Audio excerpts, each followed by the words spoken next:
वहीं cheque bounce के मामलों से निपटने के लिए केंद्र सरकार सख्ती करने की योजना बना रही है। वित्त मंत्रालय चेक बाउंस की स्थिति में चेक जारी करने वाले के दूसरे खातों से पैसा काटने के नियम लाने पर विचार कर रहा है। साथ ही ऐसे मामलों में नए खाते खोलने पर रोक लगाने जैसे विकल्प पर भी विचार किया जा रहा है। इस पर डिटेल समझना बेहद ही जरूरी है कि दरअसल ये चेक बाउंस पर सख्ती का पूरा मामला है क्या।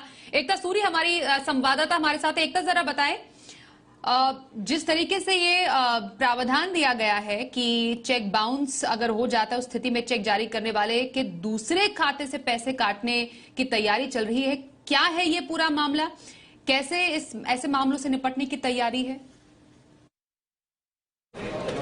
जी बिल्कुल, चेक बाउंस के मामले बढ़ते हुए देखते हुए वित्त मंत्रालय ने एक उच्च स्तरीय बैठक बुलाई। इस बैठक में बहुत से सुझावों पर विचार किया गया। मसलन एक सुझाव ये था कि अगर जो आदमी चेक इशू कर रहा है और उसका चेक बाउंस होता है तो उसके दूसरे अकाउंट्स में से पैसा काटने पर विचार किया गया। इसके अलावा अगर वो नया अकाउंट खोलना चाहता है, जो इशू कर रहा है ऐसा चेक जो बाउंस हो रहा है, तो उसके नए अकाउंट खोलने पर रोक लगाई जा सकती है। चेक बाउंस होने को ईएमआई बाउंस होना, लोन डिफॉल्ट की तरह ट्रीट किया जा सकता है, जिसका मतलब ये हुआ कि कल को वो आदमी जो एक ऐसा चेक इशू कर रहा है जो बाउंस हो रहा है, उसकी सिविल स्कोर पर असर पड़ सकता है, उसे लोन लेने में मुश्किल आ सकती है। ऐसे बहुत से सुझावों पर विचार किया गया क्योंकि चेक बाउंस के जो मामले हैं वो बढ़ते जा रहे हैं। हमारे जुडिशियल सिस्टम पर एक भार पड़ रहा है। 33 लाख मामले, अगर डेटा की बात की जाए तो अप्रैल 2022 तक 33 लाख मामले लंबित हैं।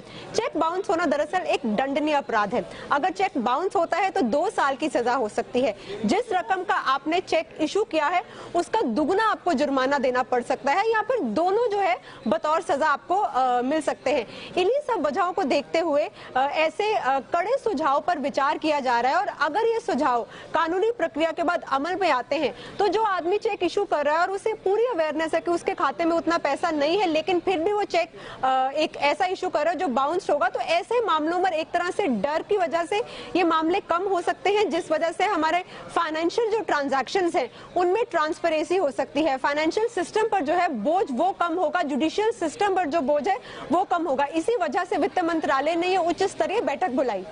जी, तो बढ़ते चेक बाउंस के मामलों से निपटने की तैयारी यहां पर केंद्र सरकार की तरफ से। जानकारी देने के लिए एकता आपका धन्यवाद।